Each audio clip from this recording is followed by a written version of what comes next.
Seminaar soconaya muddo 2 maalin ayaa waxa uu Muqdisho uga furmay xildhibaano ka socda dowlad goboleedyada Jubbaland, Hirshabelle iyo Koonfur Galbeed. Seminaarkan ayaa ah mid xildhibaanadu ay ku qaadanayaan wada shaqaynta warbaahinta iyo golayaasha baarlamaanada saddexdaasi maamul goboleed. Seminaarkan ku saabsan warbaahinta iyo xildhibaanada ayaa waxa soo diyaariyay hay'adda Golakaab, waxaana ka hadlay xildhibaanadii ka soo qayb galay ee ka kala socday saddexda maamul goboleed. Seminaarkan waxa soo qaabiyay hay'addan la yiraahdo Golakaab ayaa soo qaban qaabisay waxaana looga faa'iideysanayaa xiriirka ka dhaxeeya miidiyaha iyo baarlamaanka. xiriirka ka dhaxeeya miidiyaha iyo baarlamaanka iyo miidiyaha sidii ay u wada shaqeyn lahaayeen ay xogta u kala heli lahaayeen sidii xogta dawladda iyo la shaqeynta ay baarlamaanka dawladda la shaqeeyaan si ay ula xisaabtamaan iyo wixii ka soo baxay miidiyaha uu gudbin lahayn miidiyahana ay dadweynaha u gaarsiin lahaayeen. magacaygu waa Mahad Xasan Ismaan, xildhibaan ka tirsan maamulka Hirshabelle, wasiirka hore ee wasaaradda warfaafinta Hirshabelle. maanta waxaan isku nimaanay halkan xildhibaanada dowlad goboleedyada ka tirsan guddiyada warfaafinta dowlad goboleedyada, idaacadaha madax bannaan iyo kuwa dowladaba.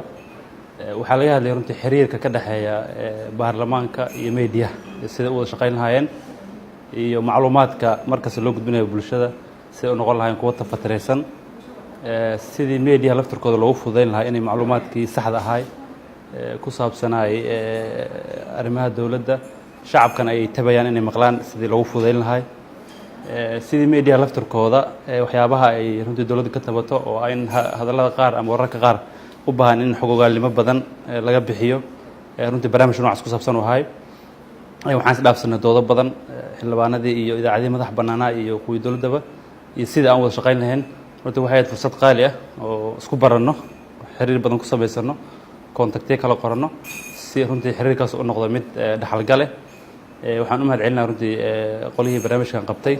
xildhibaan Cabdi Sheekh Maxamed Kariim kana tirsan baarlamaanka South West ma Koonfur Galbeed Soomaaliya.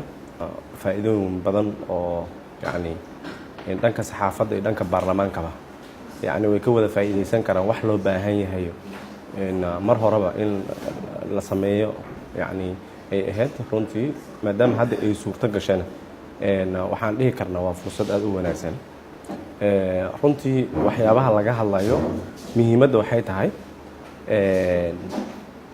tahay saxaafadda mise meediyaha muxuu u tiri karaa yani bulshada muxuu u tiri karaa.